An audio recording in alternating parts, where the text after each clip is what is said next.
Boa noite, irmãos, a paz do Senhor. Meu nome é Fábio, pertenço à Igreja do Senhor Jesus Cristo, Ministério Pão da Vida, na Cachoeirinha, e estamos estudando um pouquinho sobre casamento e a palavra de Deus. E quando falamos em casamento, muitos assuntos acompanham o casamento, né? Então nós falamos sobre o conceito de casamento, o que é casamento aos olhos de Deus, falamos sobre o papel do homem, também na semana passada falamos um pouquinho do papel da mulher. E hoje nós vamos compartilhar algumas informações sobre um assunto que é bem espinhoso, mas que infelizmente acontece e precisa ser abordado.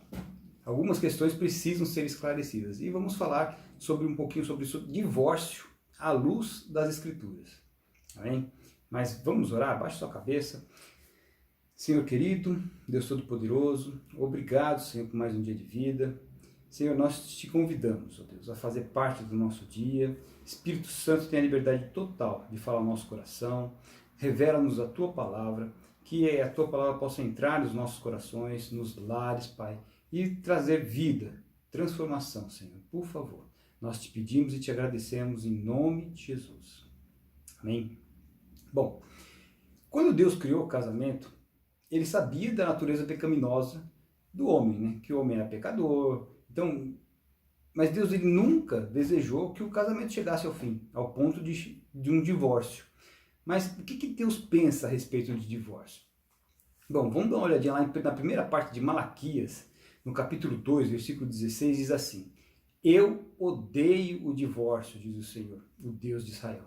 Quando Jesus ele estava aqui na terra, os fariseus eles tentaram faziam muita pegadinha com Jesus, né? E tentaram questionar o Jesus se era lícito ao homem se divorciar da sua mulher por qualquer motivo. E olha o que Jesus disse lá em Mateus, no capítulo 19, do versículo 4 a 9. Ó. Eu vou ler para a gente.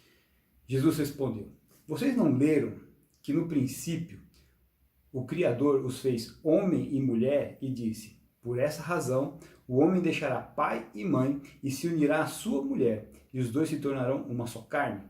Assim, eles já não são mais dois, mas sim uma só carne. Portanto, o que Deus uniu, ninguém separe. Perguntaram a eles: Então, por que Moisés mandou dar uma certidão de divórcio à mulher e mandá-la embora? Jesus respondeu: Moisés permitiu que vocês se divorciassem de suas mulheres por causa da dureza de coração de vocês. Mas não foi assim desde o princípio.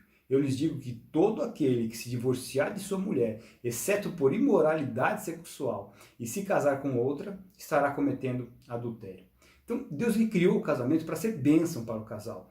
E criou para que fosse até a morte, até o fim. Aliás, é isso que os casais se comprometem a fazer, um ao outro, quando fazem os votos de casamento. Né? Eu prometo te amar, te honrar, te respeitar, te cuidar de você, até que a morte nos separe.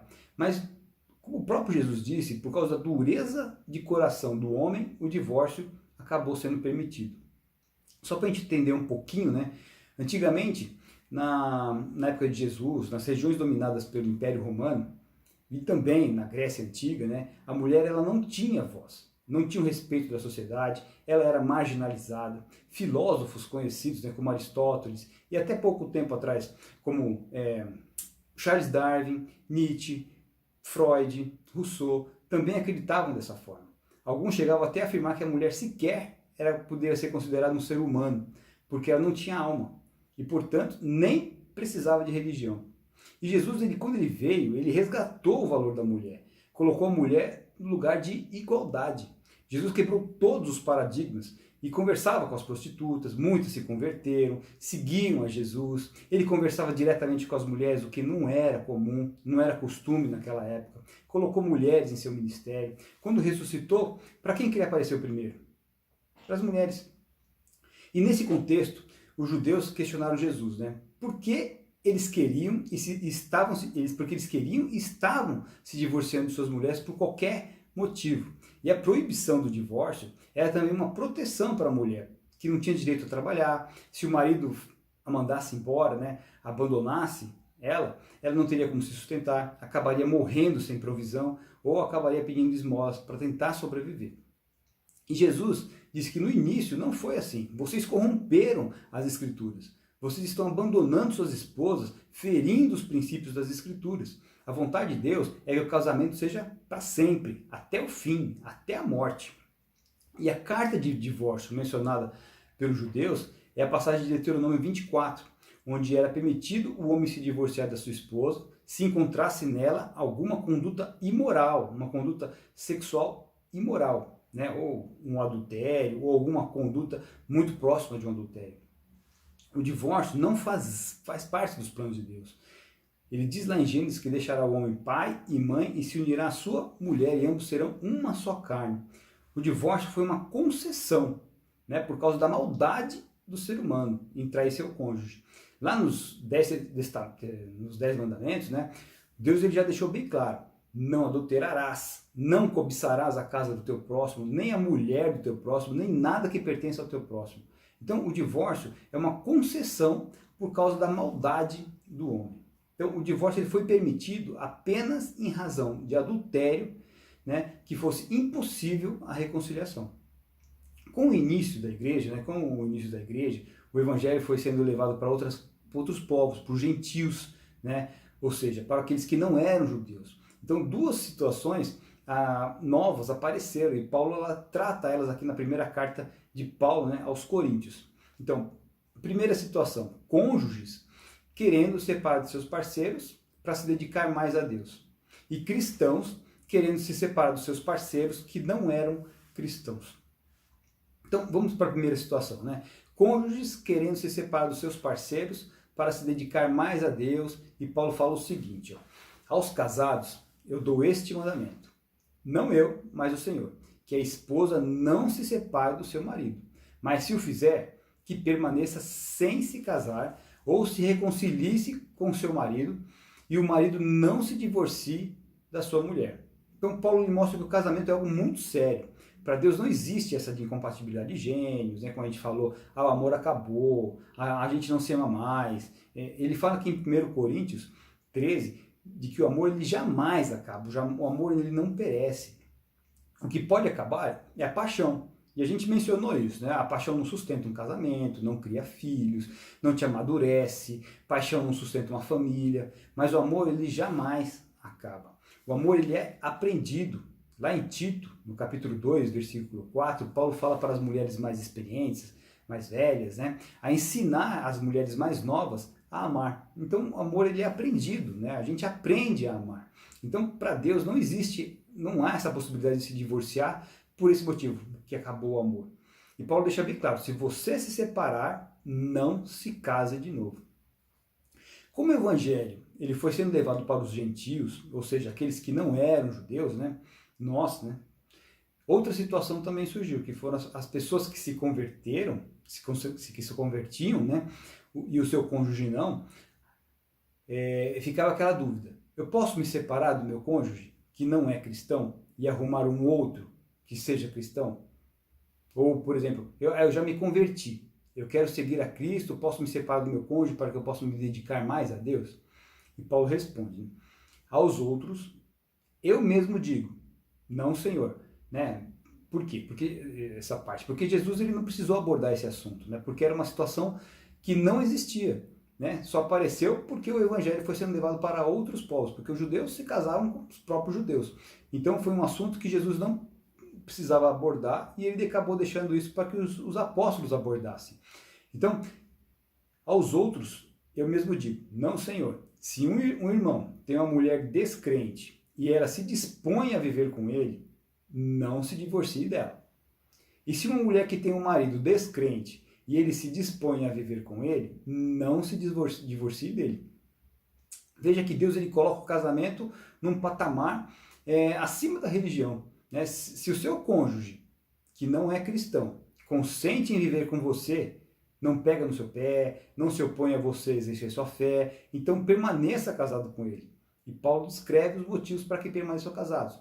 O cônjuge que não é cristão também será abençoado por sua fé, as bênçãos do Senhor alcançarão toda a família, os seus filhos serão abençoados, né? Porque é uma bênção para um filho onde pelo menos um dos cônjuges é cristão. Então ele cresce no temor do Senhor, aprende os princípios do Senhor, ele aprende a temer o Senhor, ele aprende a palavra de Deus, a viver no Evangelho. Então, pelo menos um cônjuge cristão é uma bênção para os filhos.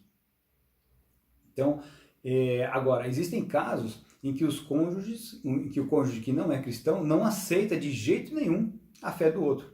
Então não quer saber de ir para a igreja, não deixa a pessoa entregar o dízimo, suas ofertas, não permite que ensine esses princípios bíblicos para os seus filhos, né? Despreza os princípios de Deus, quer distância do cristão e abandona o lar. Então Paulo ele esclarece essa situação. Todavia, se o descrente separar-se, que se separe. Em tais casos, o irmão ou a irmã não fica debaixo da servidão. Deus nos chamou para vivermos em paz.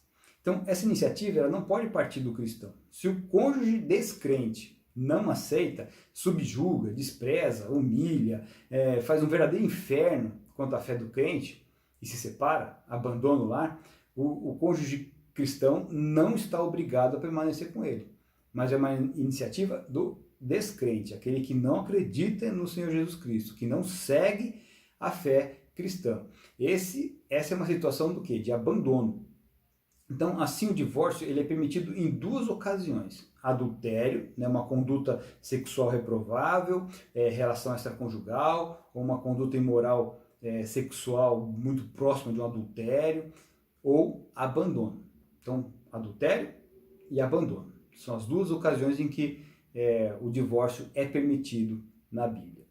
Aí podem questionar, e quanto à violência? Né? O agressor também é cristão. Geralmente a mulher vítima de violência, como fica essa situação? Então, em primeiro lugar, o homem que agride mulher não é nem para ser considerado cristão. Né? Um cristão não agride outra pessoa, muito menos a sua própria esposa. Esse é considerado um descrente. Então fica configurada o que? A situação de abandono.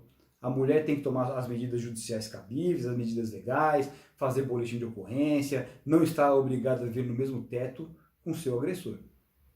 Então, são somente essas duas hipóteses para o fim do casamento aos olhos de Deus. Tá? Enfim, irmãos, para Deus, o casamento é algo muito sério. Deus ele quer que a gente honre esse compromisso. Os cônjuges também esperam por isso. Né? O casamento são duas pessoas pecadoras, com histórias diferentes, com educação diferente, classe social diferente, pensamentos diferentes, necessidades diferentes, que decidem o quê? Se unir. Então vai ter discussão, vai ter desentendimento, vai ficar de cara fechada, vai dormir com raiva, vai ter dia que você vai dormir no sofá e por aí vai. Né? Mas invista no seu casamento, seja paciente, seja longânimo, abra mão de ter razão, faça de tudo pelo seu cônjuge. Marido, faça de tudo para ver o bem e a felicidade de sua esposa. Esposa, faça de tudo para ver o bem e a felicidade de seu esposo. Cônjuges, façam de tudo para ver o bem e a felicidade de seus filhos no Senhor. Não se case para ser feliz, case para fazer o outro feliz. Se estiver passando por algum problema, né, procure ajuda, conselhos, não seja imaturo. Sabe, as pessoas elas não se casam com as pessoas erradas. Né? A Bíblia ela diz que todos nós somos pecadores, então nós não tem ninguém que é perfeito. Né, que somos carentes da presença de Deus, somos carentes da companhia, dos princípios de Deus em nossa vida. E as pessoas elas agem de forma errada, imatura com quem? Com a pessoa certa. Então, o seu cônjuge é a pessoa certa para você, sabe? Então, enfim, né? Esse estudo não é para te entristecer, para te deixar pesado, para... se de repente você já passou por uma separação ou um divórcio, a palavra de Deus sempre vai nos confrontar. Não para nos condenar, né, mas para nos fazer refletir, para a gente melhorar, né, para mudarmos nossas atitudes, nosso comportamento, nossa forma de pensar. Tá? Então não existe pecado que o nosso Deus não tenha o poder de perdoar, se a gente verdadeiramente o buscarmos e estivermos realmente arrependidos. Mas fica também aquele alerta, né? Se você está passando por algum problema no seu relacionamento, por alguma dificuldade no seu casamento, pensando em se separar, abra o seu coração para Deus, sabe? Converse com seu pastor, procure ajuda, né? Procure ajuda enquanto ainda dá tempo. Infelizmente, quando os casos chegam para os pastores, já é tarde demais, né? Já está tudo desgringolado, está só o pó da rabiola. né? Ou praticamente não existe mais solução, né? Então seja sábio, né? Lute pelo seu casamento, não abra mão da sua família. Em 2 Crônicas, o que fala em 2 Crônicas capítulo 7, versículo 14? Se o meu povo, que se chama pelo meu nome, se humilhar e orar, buscar a minha face e se afastar dos seus maus caminhos, dos céus o ouvirei, perdoarei o seu pecado e curarei a sua terra. Então, que Deus abençoe o seu casamento, que Deus abençoe o seu lar, que Deus abençoe a sua família, que Deus abençoe a união de vocês, que todos nós possamos ter um lar cheio de paz, cheio de harmonia, cheio da graça de Deus, cheio da presença de Deus, que as pessoas, quando entrarem em nossos lares, sintam a presença de Deus. Lute pelo seu casamento, lute pela sua família, não deixe o inimigo tomar conta, sabe? Deus aí fala assim, resisti ao diabo e o inimigo fugirá de vós. Amém? Vamos orar? Senhor querido, Deus Todo-Poderoso, muito obrigado, Senhor, pela Tua palavra. Pai, eu te peço em nome de Jesus, Pai, visita cada lar, Senhor, que o Senhor, que está chegando essa palavra, Pai, que o Senhor possa trazer paz, que o Senhor possa trazer alegria, que o Senhor possa trazer reconciliação, Pai, que o Senhor possa trazer união, amor, Pai, derrama do Teu amor sobre a vida dos casais, sobre os relacionamentos, meu Deus, em nome de Jesus, Senhor. Por favor, Senhor, todos aqueles que estiverem tentando, Senhor, estão pensando em desistir, em se separar, se divorciar, Senhor, em nome de Jesus, Senhor. Traga de volta a eles, meu Deus. Coloca a tua mão, Senhor. Traga de volta a união, o amor, o respeito entre os casais, Pai, entre os cônjuges, Senhor. Em nome de Jesus, Senhor. Vem ficar conosco, Senhor. Abençoa cada lar, Pai, os seus filhos, Pai, para que os filhos eles possam crescer no temor do Senhor, aprendendo mais a Tua palavra, Pai, nos Teus princípios, Pai, e que eles jamais se desviem dos Teus caminhos, Senhor. Fica conosco, Senhor. Nós entregamos nas Tuas mãos, Senhor, as nossas dificuldades, nossos problemas, nossos pensamentos. Entregamos tudo nas Tuas mãos, Senhor. O Senhor sabe o que fazer com eles, Pai. Fica conosco, nós oramos gratos, Pai amado, em nome do Seu Filho amado. Amém? Amém. Bom, irmãos, Deus abençoe vocês. Domingo tem culto presencial lá na igreja de Ribeirão Pires. Tem toda quarta tem o grupo familiar, né, às 8 horas da noite. E domingo também na Cachoeirinha temos a escola bíblica dominical às 10 horas da manhã, pelo aplicativo TeamLink. Quem quiser participar, fique à vontade, é bem-vindo. É só mandar uma mensagem para a gente que na hora no horário nós mandamos o link, tá? E também tem o culto virtual no domingo também às 10 horas da manhã com o pastor João, tá bom? Deus abençoe, fiquem na paz, um ótimo restante de semana para vocês, amém?